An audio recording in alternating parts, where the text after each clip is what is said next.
Hello everybody, the basic English में आपका बहुत बहुत स्वागत है। हम आपके लिए आज लाए हैं 2 वावल्स, जो हम आपको बता दें कि ये 2 वावल्स का उपयोग कब और कैसे करते हैं।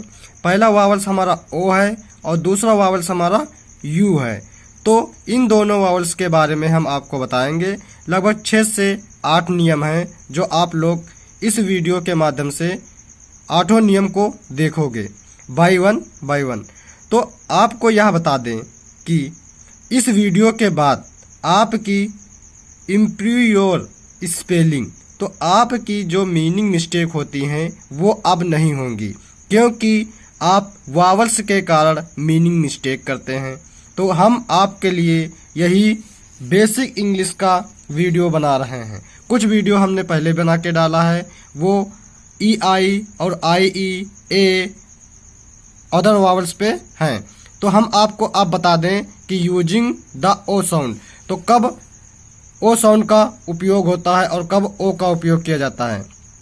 तो इसका पहला नियम यह है कि 2 कॉन्सोनेंट या 2 से अधिक कॉन्सोनेंट के बीच में ओ आए तो उसका साउंड शॉर्ट ओ होता है। एग्जाम्पल में जैसे देख लीजिए, first box, hop, lop, lock, ये तो पता होगा। सेकेंड नियम यह है कि ओ एक कॉन्सोनेंट के बाद ओ हो और उसी कॉन्सोनेंट के बाद ई हो तो ओ का साउंड लॉन्ग होता है। तो आप सोचो, जब एक कॉन्सोनेंट के पहले ओ और उसके उसी कॉन्सोनेंट के बाद ई हो तो उसका ओ पे क्या प्रभाव पड़ता है, तो वहाँ पे लॉन्ग ओ का साउंड आता है और लास्ट में ई साइलेंट होता है। हम यह बता रहे हैं आपको। जैसे एग्जांपल में देख लीजिए, चौक। अब चौक में ओ का साउंड तेज है लेकिन ई का कोई उपयोग नहीं है। जैसे होप में देख लीजिए, ओ का साउंड लॉन्ग है लेकिन ई का साउंड नहीं है। जोक में देख लीजिए, ओ का साउंड लॉन्ग है और ई का कोई उपयोग नहीं है। स्पोक में देख लीजिए, SPOKE, तो स्पोक में ओ का साउंड लॉन्ग है, ई का उपयोग नहीं है। अब हम चलते हैं सारे नियम की ओर। तो using the long O sound in, तो ये नियम है हम जो आपको बता रहे हैं। ये 6 नियम ओ के ऊपर हैं। तो रूल नंबर फर्स्ट, OE, जब ओ और ई के बीच में एक कॉन्सोनेंट हो। दूसरा नियम OA, तीसरा नियम OE, चौथा नियम OOO, पांचवा नियम OU, जो छठा नियम है OW। तो हम बाय वन चलते हैं।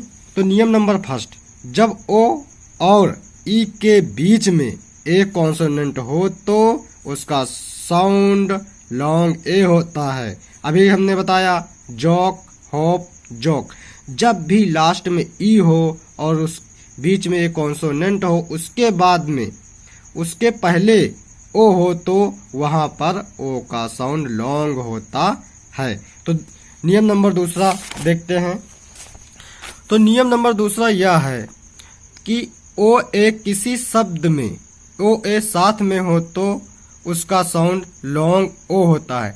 आप देखो, दोनों वावल्स ओ और ए जब भी कभी एक साथ दिखे तो उसका साउंड क्या होता है, लॉन्ग ओ होता है। जैसे बॉट, मॉन, रोन, ओट, लोन, लोप, सॉप। तो आप ये सोचते होंगे कि ए का साउंड क्यों नहीं होता है। आप जब भी ओ के बाद ए देखें तो वहां पर ए साइलेंट होता है, बस ओ का साउंड लॉन्ग हो जाता है। तो नियम नंबर हमारा तीसरा यह है कि OE का उपयोग एक साथ हुआ है तो उसका साउंड लॉन्ग ओ होता है। यहाँ पे भी बताया गया, जब OA दिखे तो वहाँ पे ए साइलेंट होता है और ओ लॉन्ग हो जाता है, और OE का उपयोग भी इसी तरह होता है तो साउंड लॉन्ग ए होता है। तो यहाँ पे लगभग एक कॉन्सोनेंट के बाद उपयोग होता है। OE का उपयोग एक कॉन्सोनेंट के बाद होता है और OA का उपयोग हर जगह होता है जब उसका ओ लॉन्ग साउंड होता है। तो एग्जांपल में जैसे डो, फ्यो, रो, टो, वो। तो नियम नंबर 4 के बारे में आप लोग बहुत ज़्यादा जानते हैं, तो हम आपको ये बता दें कि डबल ओ तो जानते हैं, जब डबल ओ होता है तो उसका साउंड लॉन्ग होता है। एग्जाम्पल स्पोन, मोन, फूट, ऊट। तो अब चलते हैं हम नियम नंबर 5 की ओर। नियम नंबर 5 यह कहलाता है यूजिंग ओ यू साउंड। तो आप सोचो, दो वावल्स ओ यू का क्या साउंड होगा और कैसे उपयोग किया जाएगा। आप बहुत इसमें मिस्टेक करते हैं। तो ओ यू का यह नियम है कि ओ यू को जब भी एक साथ उसका साउंड पहले शॉर्ट ए और बाद में यू होता है। ध्यान रखना, जब ओ यू का उपयोग हो तो पहले शॉर्ट ए आएगा, उसके बाद में यू आएगा। एग्जाम्पल में फर्स्ट देख लीजिए, राउंड, साउंड, आउंड, पाउच। तो कभी ओ यू दिखे तो और वहाँ पे शॉर्ट ए और यू का साउंड आए तो वहाँ पे ए और यू का उपयोग नहीं करना, ओ यू का उपयोग करना। तो before N D use example round sound. तो बताया गया है जब भी एन डी लास्ट में हो तो उसके पहले ओ यू का उपयोग होता है। तो नियम नंबर जो हमारा 6 है तो बता दें ओ डब्ल्यू। जब आपको ओ डब्ल्यू एक साथ दिखे तो उसका भी साउंड ए शॉर्ट यू होता है। तो जब भी ओ डब्ल्यू दिखे तो उसका भी साउंड शॉर्ट ए और यू होता है, और ये कॉन्सोनेंट के बाद में उपयोग किया जाता है, जैसे ब्रो, ब्लो, बो, क्रो। तो ये हरदम ओ डब्ल्यू का उपयोग बाद में किया जाता है और इसका साउंड ए शॉर्ट यू होता है। तो ओ डब्ल्यू का उपयोग शब्द के अंत में होता है। एग्जाम्पल जैसे ग्रो, लो, मो, फ्लो। ठीक। अब यूजिंग द वाई साउंड। तो हम आज वाई के बारे में नहीं बताएंगे, अब हम आपको लेके चलते हैं यू के बारे में। तो यूजिंग द यू साउंड, आप सोचते होंगे यू का उपयोग कब और कैसे करते हैं। तो आप कभी ध्यान दिया होगा कि जब दो कॉन्सोनेंट के